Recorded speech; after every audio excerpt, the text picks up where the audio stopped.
Benzene की बात किया जाए, बेंजीन एडिशन रिएक्शन देना प्रेफर करेगा या सब्स्टिट्यूशन है?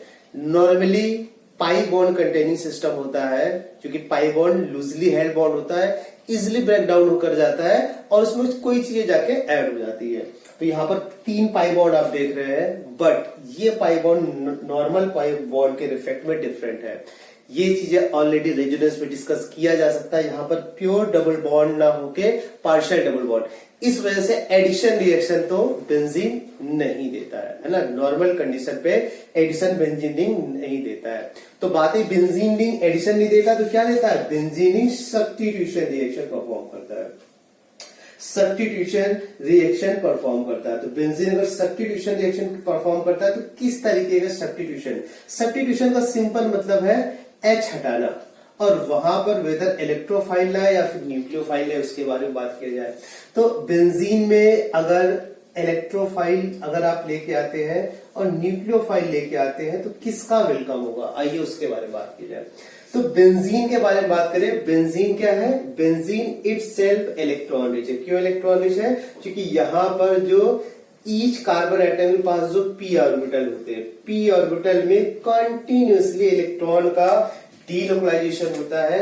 इस डीलोकलाइजेशन के वजह से क्या होता है? बेंजीन के above and below the plane एक इलेक्ट्रॉन रिंग करंट जनरेट हो जाती है। इलेक्ट्रॉन रिंग करंट आप अगर इस तरीके से समझे तो इस तरीके से 6 लूप, इस तरीके से 6 लूप, 3 जैसे 6 ऊपर होंगे मीन अबव द प्लेन और 3 ही बिलो द प्लेन होंगे। तो इस रीजन से क्या होगा? अबव द प्लेन और बिलो द प्लेन क्या होगा? इलेक्ट्रॉन रिंग करंट जनरेट हो गई। इलेक्ट्रॉन रिंग करंट जनरेट हो गई।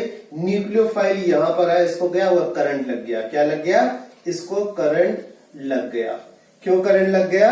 क्योंकि ये भी इलेक्ट्रॉन रिच है, ये भी इलेक्ट्रॉन रिच। ये क्या है? बोथ आर इलेक्ट्रॉन रिच है ना, बोथ आर इलेक्ट्रॉन रिच। इस वजह से न्यूक्लियोफाइल का नॉर्मली बेंजीन पे अटैक नहीं हो पाता है। इलेक्ट्रोफाइल का अटैक होगा क्योंकि ये इलेक्ट्रॉन रिच है, इलेक्ट्रॉन डेफिशिएंट है। यस, यहां पर इसका कॉम्बिनेशन होगा। ये रीजन है हम लोग पढ़ते हैं इलेक्ट्रोफिलिक एरोमेटिक सब्स्टिट्यूशन। यहां पर रिएक्शन प्रोसीड कर जाएगी और इलेक्ट्रोफिलिक एरोमेटिक सब्स्टिट्यूशन पढ़े तो बहुत सारे रिएक्शंस आप इसका पढ़ेंगे। प्रोडक्ट लिखना है तो उसमें क्या होगा? आप H हटा दे, वहां पर इलेक्ट्रोफाइल है, ऐसा प्रोडक्ट, जबकि इस वाले केस में नॉर्मली प्रोडक्ट नहीं होता है। अब हम लोग बात करते हैं अगर हेलो बेंजीन ले लें, यानी बेंजीन में अगर लीविंग ग्रुप अटैच कर लें, एक केस रहा, और दूसरा केस हम लोगों ने ले लिया RX ले लिया, ठीक है। Aromatic halide versus nucleophilic halide, हम लोग बात करने जा रहे हैं aromatic halide versus aliphatic halide. तो एरोमेटिक और एलिफेटिक हैलाइड के बारे में बात करते हैं। कौन न्यूक्लियोफिलिक सब्स्टिट्यूशन रिएक्शन देगा? न्यूक्लियोफाइल ले लिया गया और न्यूक्लियोफाइल ले लिया गया। कौन इसमें न्यूक्लियोफिलिक सब्स्टिट्यूशन है? तो एलिफेटिक अगर हैलाइड है, कैसा है? Aliphatic halide. अगर एरोमेटिक कार्बन एटम से हाइड्रोजन अटैच होगा तो क्या होगा? एरोमेटिक हैलाइड होगा। तो एरोमेटिक तो है नहीं, है ना, सिंपल कार्बन है, यानी यहां पर रिएक्शन प्रोसीड कर जाएगी और प्रोडक्ट क्या हो जाएगा? प्रोडक्ट ऐसा हो जाएगा, एक्स का निकलना हो जाएगा। एलिफेटिक यानी ये क्या हो गया? SN, न्यूक्लियोफिलिक सब्स्टिट्यूशन हो गया। अब बात करते हैं एरोमेटिक हैलाइड। एरोमेटिक हैलाइड के बारे में बात करते हैं नॉर्मल कंडीशन पे, है ना। नॉर्मल या मॉडरेट कंडीशन हम लोग जो लेते हैं, तो नॉर्मल या मॉडरेट कंडीशन पे कोई रिएक्शन प्रोसीड नहीं होती है। बात है एरोमेटिक हैलाइड में ऐसा क्या खास है सो दैट कि यहां पर रिएक्शन प्रोसीड नहीं हो पा रही है, जबकि एलिफेटिक हैलाइड लेते तो धड़ल्ले से रिएक्शन हो रही है ना, भाग रही रिएक्शन। ये एरोमेटिक केस में करंट लग रहा। आइए बात करते हैं क्या ऐसा खास बात है। हैलोजन का लोन पेयर होगा, लोन पेयर इससे रेजोनेंस लेगा तो इसमें पार्शियल डबल बॉन्ड कैरेक्टर, तो एक स्ट्रक्चर में आपको बना के दिखा रहा हूं, उसको आप देख लीजिए। पार्शियल डबल बॉन्ड कैरेक्टर इस पे ऐसा हो जाएगा और ऐसा, बाकी जो जैसे इस तरीके से पार्शियल डबल बॉन्ड कैरेक्टर हो गया। पार्शियल डबल बॉन्ड कैरेक्टर होने की वजह से ये क्या है? Partial double bond character. तो पार्शियल डबल बॉन्ड कैरेक्टर बताइए सिंगल बॉन्ड को तोड़ना ज्यादा आसान होगा कि डबल बॉन्ड को या पार्शियल डबल बॉन्ड को तोड़ना? एक बॉन्ड को तोड़ना आसान है, 1.5 या 1.25 या 1.25 को तोड़ना ज्यादा आसान होगा? तो आंसर है एक बॉन्ड होगा तो तोड़ना ज्यादा। तो एलिफैटिक में एक एडवांटेज तो मिल गया क्योंकि यहां पर बॉन्ड तोड़ने के लिए न्यूक्लियोफाइल जो अप्रोच कर रहा है और आरएस वाला जो बॉन्ड टूटेगा उसको कम एनर्जी चाहिए, जबकि यहां पर ज्यादा एनर्जी चाहिए। तो एक तो रीजन होगा पार्शियल डबल बॉन्ड फैक्टर। दूसरा क्या हुआ, सिंस इसमें क्या है कंटिन्यूअसली पाई इलेक्ट्रॉन का डीलोकलाइजेशन होने की वजह से बेंजीन क्या होता है, ये इलेक्ट्रॉन रिच होता है। जैसे ही न्यूक्लियोफाइल इस रिंग को अप्रोच करेगा, क्योंकि इलेक्ट्रोफिलिक साइड क्या है यहाँ पर, न्यूक्लियोफाइल कहाँ अप्रोच करना चाहेगा, इस सेंटर पे अप्रोच करना चाहेगा। तो जब यहां पर अप्रोच करे उससे पहले यहाँ पर जो पाई इलेक्ट्रॉन का डीलोकलाइजेशन है उसके वजह से न्यूक्लियोफाइल का लगा शॉक लग जाएगा, करंट लग जाएगा। क्यों? क्योंकि ये भी इलेक्ट्रॉन यहां तक पहुंच ही नहीं पाएगा। बात क्लियर है? तो दो फैक्टर है, एक तो पार्शियल डबल बॉन्ड करेक्टर होना और बेंजीन का इटसेल्फ इलेक्ट्रॉन रिच होना, ये दो फैक्टर है। इन दो फैक्टर के वजह से normally aromatic halide nucleophilic substitution perform नहीं कर। आई थिंक क्लियर हो गया होगा। Partial double bond character and benzene itself being itself electron rich, benzene क्या करता है, न्यूक्लियोफाइल को रिपेल करता है, इस पर रिएक्शन नहीं हो पाती है। बात क्लियर है? तो बेंजीन यानी एरोमेटिक हैलाइड नॉर्मल कंडीशन में न्यूक्लियोफिलिक सब्स्टिट्यूशन नहीं है। तो हर चीज का जुगाड़ है, जुगाड़ लगाना पड़ेगा। वो जुगाड़ कैसा है, आइए उसके बारे में समझते हैं। अगर किसी भी तरीके से भाई न्यूक्लियोफाइल कहां पहुंचना है, इस पर पहुंचना है न्यूक्लियोफाइल, अगर किसी तरीके न्यूक्लियोफाइल को यहां तक पहुंचा दिया जाए तो रिएक्शन प्रोसीड कर जाती है ना, न्यूक्लियोफिलिक सब्स्टिट्यूशन हो जाएगी। यहां तक पहुंचाने के लिए क्या है, न्यूक्लियोफाइल को शॉक नहीं लगना पाएगी, है ना, उसको शॉक ना लगे, करंट ना लगे तो यहां तक पहुंच जाएगा। तो करंट ना लगे तो क्या करना पड़ेगा, बेंजीन में ArSn के लिए कंडीशन क्या है, ArSn के लिए कंडीशन है electron density of benzene ring should be diluted. Benzene का इलेक्ट्रॉन डेंसिटी तो क्या करेंगे इसमें -m या फिर -H ग्रुप अटैच आपको करना पड़ेगा, अटैच -m और -H group at O and P position, ortho और पैरा पोजीशन पे आपको -m या फिर -H। अब -m -H वाला क्या करेगा, -m -H वाला ग्रुप क्या करेगा, ये उसके बारे में बात करते हैं। सपोज दैट यहां पर Cl ग्रुप अटैच है, ठीक है, -m वाला ग्रुप अटैच कर दिया, -m वाला ग्रुप अटैच कर दिया और -m वाला ग्रुप अटैच कर दिया।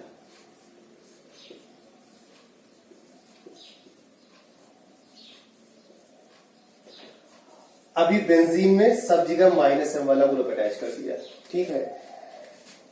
जब न्यूक्लियोफाइल इसको अप्रोच करेगा, है ना, तो सबसे कम करंट जिसमें लगेगा, क्योंकि एक बार इस पोजीशन पे पहुंच गया तब तो न्यूक्लियोफिलिक सब्स्टिट्यूशन हो ही जाएगा। इस पोजीशन पे पहुंचने के लिए हेल्प कौन करेगा, बेंजीन में जो ग्रुप प्रेजेंट है, तो वो ग्रुप कौन सा होना चाहिए, -m वाला, -m या फिर -H वाला ग्रुप होना चाहिए। तो सिंस NO2 -m देगा, इस वाले कंडीशन पे तो बिल्कुल एलिफैटिक हैलाइड बन जाता है। अगर 3 NO2 ग्रुप या 3 electron withdrawing group ortho para position पे अटैच कर देंगे तो ये बिल्कुल एलिफैटिक हैलाइड के तरीके ट्रीट करने लगता है। नॉर्मल कंडीशन पे ही न्यूक्लियोफिलिक सब्स्टिट्यूशन रिएक्शन परफॉर्म कर सकता है। क्यों? क्योंकि यहां पर जो इलेक्ट्रॉन डेंसिटी है, NO2 क्या कर लेता है, इसको एब्जॉर्ब कर लेता है, उसको सोख लेता है। NO2 क्या कर लेता है, उस आग को, उस इलेक्ट्रॉन को पी जाता है। तो जब आग को पी जाएगा तो न्यूक्लियोफाइल को करंट नहीं लगेगा, और करंट नहीं लगेगा तो यहां पहुंच जाएगा। तो यहां पर अगर रेट ऑफ रिएक्शन का ऑर्डर दिया जाए टुवर्ड्स Sn, तो सबसे ज्यादा थर्ड की रिएक्टिविटी होगी, फिर 2 की होगी, फिर इसके बाद फर्स्ट की होगी। तो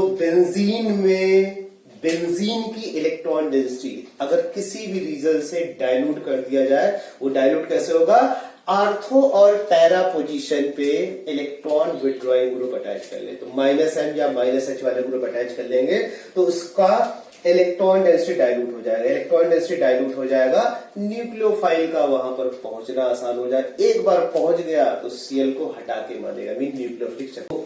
आपका टारगेट क्या है? न्यूक्लियोफाइल को यहां तक पहुंचाना है ना, न्यूक्लियोफाइल को यहां तक पहुंचाना। तो न्यूक्लियोफाइल को यहां तक पहुंचाना है। -m वाला ग्रुप क्या करेगा? सबसे ज्यादा इस रिंग के इलेक्ट्रॉन डेंसिटी को एब्जॉर्ब कर लेगा, सोख लेगा। न्यूक्लियोफाइल का पहुंचना तो सबसे ज्यादा इसमें हम लोग बात करें -m है, जबकि Cl क्या है? Cl यहां पर -I, जबकि ये +H और +I और OCH3 -I तो नेग्लेजिबल है, जबकि यहां पर +m देगा। तो सबसे ज्यादा इलेक्ट्रॉन डेंसिटी किसमें है? सबसे ज्यादा इलेक्ट्रॉन डेंसिटी इस पे न्यूक्लियोफाइल को सबसे ज्यादा करंट लगेगा। सबसे कम इलेक्ट्रॉन डेंसिटी यहां पर है, तो जब यहां पर सबसे कम इलेक्ट्रॉन डेंसिटी, रिएक्टिविटी ऑर्डर ऐसा। फिर इसके बाद रिंग को डाइल्यूट कर रहा होगा -I से, इसमें कोई फैक्टर नहीं, ना बढ़ रहा ना घट रहा है, और सबसे ज्यादा है। इस तरीके से ArSn का रिएक्टिविटी ऑर्डर, ये डिक्रीजिंग ऑर्डर। थर्ड वाले क्वेश्चन में देखो, फिर से रिएक्टिविटी ऑर्डर पूछा जा रहा है। -H है, -H है, और ये क्या है? +H है। तो अब इन दोनों में -H किसका होता है? फ्लोरीन केस में -H, रिवर्स हाइपर कॉन्जुगेशन ज्यादा इफेक्टिव होगा, इस वजह से रिएक्टिविटी ऑर्डर ऐसा हो जाए। Aromatic halide, aromatic halide versus aliphatic halide. Halide यहां पर क्या है? हैलाइड यहां पर कोई सा भी हो सकता है, FCl, B और I। आइए इसको बहुत अच्छी तरीके से समझें। जब हम बात करते हैं एलिफैटिक हैलाइड, एलिफैटिक हैलाइड में अगर डिफरेंट हैलोजन दे रखे, डिफरेंट हैलाइड, तो रिएक्टिविटी ऑर्डर क्या होगी? एलिफैटिक के केस में रिएक्टिविटी ऑर्डर क्या होगी? एलिफैटिक केस में रिएक्टिविटी लेफ्ट टू राइट। किसके बेसिस है? On the basis of liveability, है ना, on the basis of leaving tendency, या लिवेबिलिटी बोले, leaving tendency of Lg, leaving group. तो सबसे अच्छा लीविंग ग्रुप कौन सा होता है? I negative. बट जब आप बात करते हैं ArSn की, जब आप बात करते हैं ArSn की, तो इसमें ऑर्डर कैसा होता है? ऑर्डर इसमें जस्ट रिवर्स हो जाता है। FCl, Br और I में ऑर्डर जस्ट रिवर्स हो जाता है। तो आइए हम लोग बात करते हैं एलिफैटिक हैलाइड में क्या ऐसा खास बात है, जबकि एरोमेटिक हैलाइड में ऐसे क्या खास बात है। इसमें फ्लोराइड, एरोमेटिक फ्लोराइड की रिएक्टिविटी सबसे ज्यादा होगी, वाइल एलिफैटिक हैलाइड के केस में बात करें तो इसमें I की ज्यादा होगी। आइए इस चीज को चर्चा करते हैं। तो इस चीज को चर्चा करने से पहले हम लोग इसके मैकेनिज्म के बारे में पता होना चाहिए कि रिएक्शन किस तरीके से प्रोसीड कर रही है। मैकेनिस्टिक स्टेप अगर आपको पता है तो ये चीजें समझना आसान है। आइए हम लोग इसके मैकेनिज्म के बारे में बात करें। यानी कि अगर सपोज दैट ये न्यूक्लियोफिलिक सब्स्टिट्यूशन दे रहा है, ये न्यूक्लियोफिलिक सब्स्टिट्यूशन दे रहा है, यहां पर न्यूक्लियोफाइल लिया और इस तरीके से प्रोडक्ट का बनना हो रहा है और X नेगेटिव निकलना होगा, ठीक है। तो इसकी मैकेनिज्म जानते हैं, मैकेनिज्म किस तरीके से प्रोसीड हो रहे हैं। सबसे पहले हम लोग बात करेंगे रिएक्शन का फर्स्ट स्टेप। इसके मैकेनिज्म के बारे में हम लोग बात करें। रिएक्शन का फर्स्ट स्टेप, रिएक्शन के फर्स्ट स्टेप में क्या है? रिएक्शन का फर्स्ट स्टेप है यहां पर जो भी हैलाइड है ना। अब बात आई यहां पर जो रिएक्शन हो रहा है ये बिल्कुल SnAe जैसा होगा, एडिशन L, क्योंकि यहाँ पर लूजली हेल्ड बॉन्ड है तो लूजली हेल्ड बॉन्ड को ये ब्रेक करेगा, है ना, सब्स्टिट्यूट नहीं करेगा क्योंकि सिग्मा बॉन्ड तोड़ना पड़ेगा, यहाँ पाई बॉन्ड है। तो न्यूक्लियोफाइल क्या करेगा? सिमिलर टू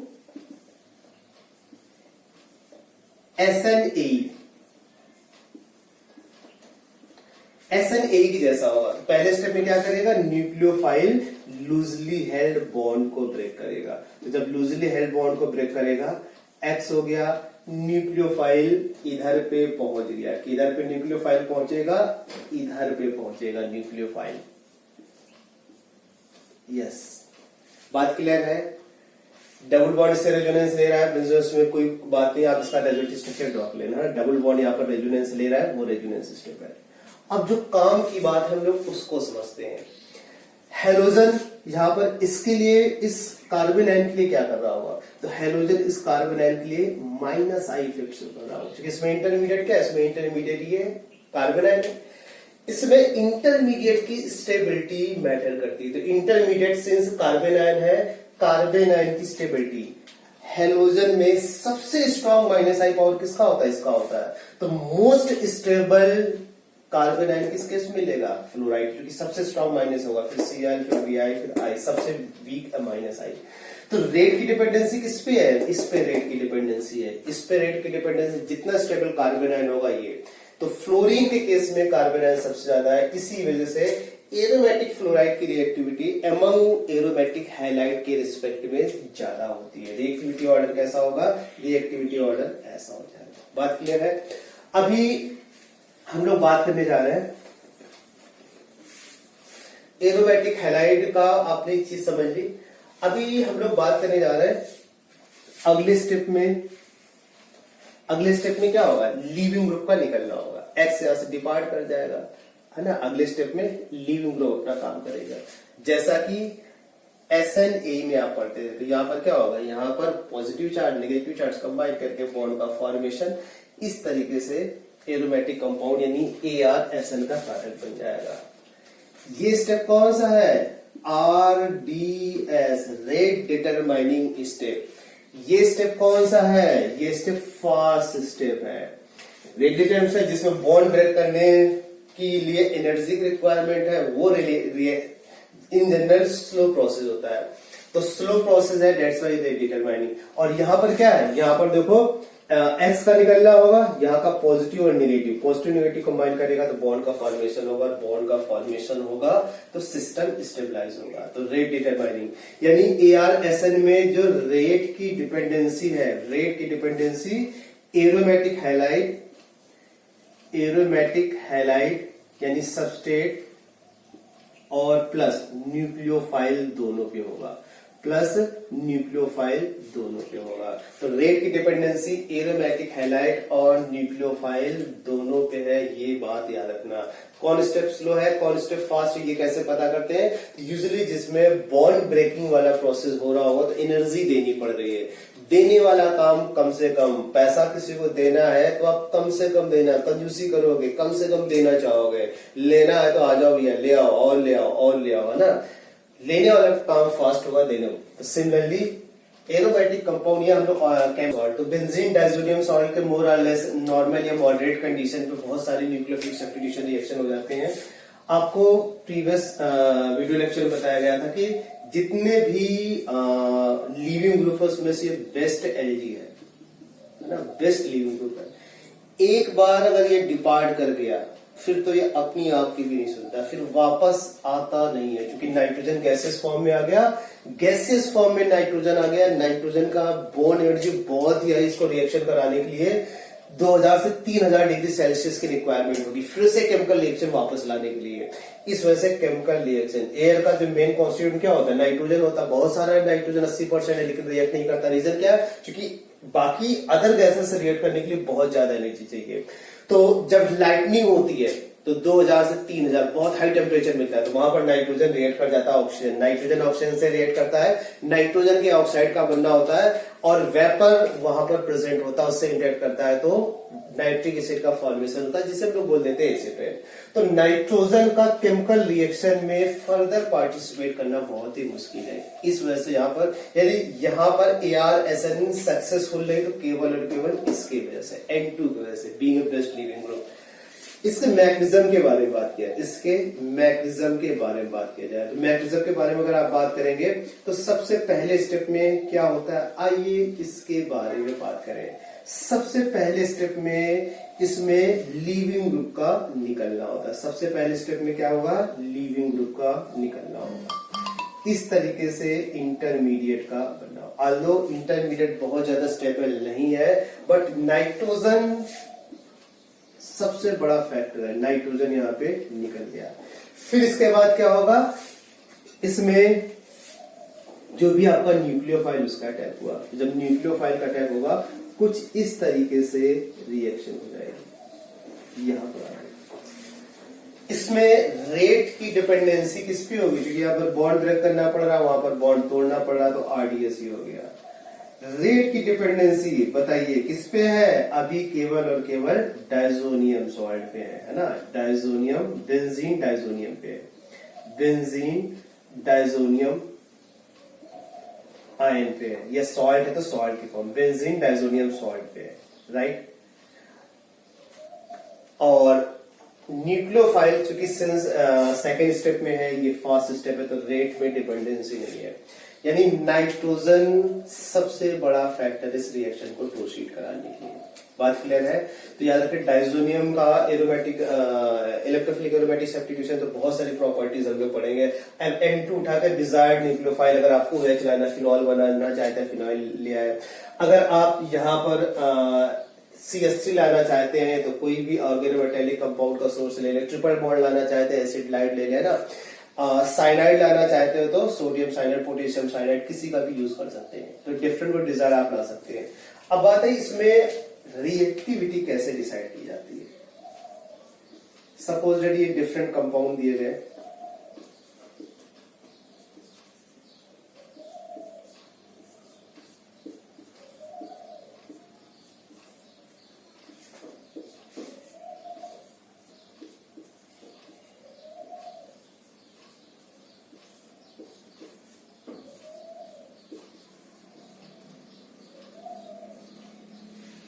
CH3 क्या करेगा? CH3 प्लस आई, आप दो डिस्टेंस ज्यादा बट प्लस आई इसको कुछ ना कुछ जरूर नोट करता हो। CCl3 माइनस आई है। NO2 की बात करेंगे, माइनस आर या माइनस हम बोल सकते हैं, और साथ में माइनस आई, प्लस आर और माइनस आई, है ना। याद रखिए, देखिए जब लोग बात करेंगे OCH3 केस में, तो OCH3 केस में क्या होगा? इस तरीके बॉन्ड का फॉर्मेशन होगा, इलेक्ट्रॉन पेयर देगा, इस तरीके से बॉन्ड रोटेट करेगा, है ना। OCH3 अगर प्लस वाला इस तरीके से देगा और ऐसा हो जाएगा। OCH3 का अगर केस होगा तो यहां पर क्या हो रहा है? देखो ये पार्शियल डबल बॉन्ड में कन्वर्ट हो गया। इस वजह से इस वाले केस में almost no reaction, almost no reaction. इस केस में ऑलमोस्ट नो रिएक्शन, तो प्लस आर वाला ग्रुप होगा तो ऑलमोस्ट रिएक्शन को स्टॉप कर देगा। हाँ, माइनस वाला अगर ग्रुप है, माइनस में कैसा होना चाहिए? माइनस में प्लस आई वाला, प्लस आई मतलब कि इसको इसमें इसको निकाल, इसको पुश करे, ये इधर डबल बॉन्ड में ना कन्वर्ट, इसको पुश करे। तो पुश करने के लिए कौन सा फैक्टर होना चाहिए? प्लस वाला फैक्टर होना, प्लस आई वाला फैक्टर होना चाहिए। तो प्लस आई की वजह से क्या होगा? नाइट्रोजन का यहाँ पर इजिली निकलना होगा, तो नाइट्रोजन का इजिली निकलना होगा तो ये इसमें ऐसा हो जाएगा। माइनस वाला फैक्टर इसका अपोज करेगा, यानी इधर की ओर आने की कोशिश करेगा, पार्शियल डबल बॉन्ड में कन्वर्ट होगा, पार्शियल डबल बॉन्ड में कन्वर्ट होगा, तो इस वजह से यहां पर ऐसा ऑर्डर हो जाएगा। ठीक है, याद रखना, प्लस आर या माइनस प्लस आर की अगर बात होगी तो वो ऑलमोस्ट रिएक्शन को स्टॉप कर देगा। इसमें इलेक्ट्रॉन रिपल होना चाहिए, पुश होना चाहिए, है ना। इलेक्ट्रॉन पुश होना, तो पुश होगा तो नाइट्रोजन यहां से निकलेगा, जबकि कोई खींचने वाला फैक्टर है तो नाइट्रोजन का निकलना, तो ये खींचने वाले फैक्टर से नाइट्रोजन। और इस वाले केस में चूंकि ऐसा हो जाता है, इस वजह से यहां पर रिएक्शन नहीं। लास्ट वाले केस में तो ऑलमोस्ट नो रिएक्शन।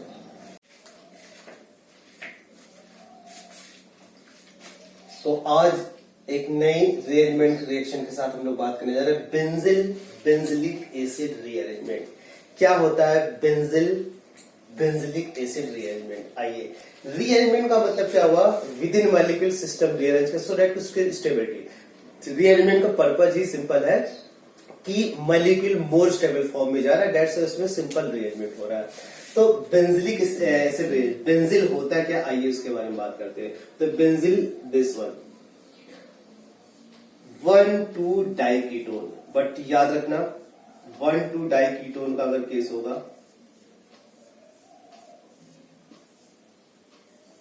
ऐसा होगा, है ना। इसे क्या बोलते हैं? इसे बोलते हैं बेंजिल। ठीक है, बेंजिल का ट्रीटमेंट जब आप बेस से कराते हैं, सोडियम हाइड्रोक्साइड कॉन्सेंट्रेटेड बेस ले लिया, then followed by acidification, protonation करते हैं। तो इसमें किस तरीके से प्रोडक्ट लिखते हैं, आइए उसके बारे में चर्चा करें। यहां पर जो प्रोडक्ट बनता है किस तरीके से बनता है, बहुत ही सिंपल मैं आपको ट्रिक बताने वाला हूं, आप ट्रिक को याद रखेंगे। लिखना बहुत ही आसान है, प्रोडक्ट लिखना बहुत आसान है। आपकी नजर इस CO बॉन्ड पे होना चाहिए, क्योंकि 1,2 डाई कीटोन है, तो आपकी नजर इस CO पे होना चाहिए। ठीक है, दोनों CO में से किसी एक CO को आपको कन्वर्ट करा देना है, क्योंकि जब आप H पॉजिटिव दे रखा है तब COOH में, और अगर H पॉजिटिव नहीं दे रखा है तो वो COO नेगेटिव में। तो दोनों CO में किसी को भी आप कन्वर्ट करा दे C। अगर बेस दे रखा तो किसमें कन्वर्ट करेंगे? COO negative, followed by protonation या एसिडिफिकेशन दे रखा है तो किसमें कन्वर्ट करेंगे? COOH में। एक CO को आप कन्वर्ट कर देंगे COOH में, दूसरे वाले को कन्वर्ट कर देंगे OH में, दूसरे वाले किसमें कन्वर्ट कर देंगे? OH में। बात क्लियर है? फिर से देखिए, सुनिए, समझिए। इन दो CO पे आपको फोकस करना है। इन दो CO में से एक CO को कन्वर्ट कर दे COOH में से, किसी को भी कर सकते हैं इलेक्ट्रोलाइट, उससे कोई फर्क नहीं पड़ेगा, सिमेट्रिकल स्ट्रक्चर है। नाउ दूसरे वाले COOH का आप क्या करेंगे? दूसरे वाले COOH को आप OH में कन्वर्ट कर दे, एल्कोहलिक ग्रुप में कन्वर्ट कर दे।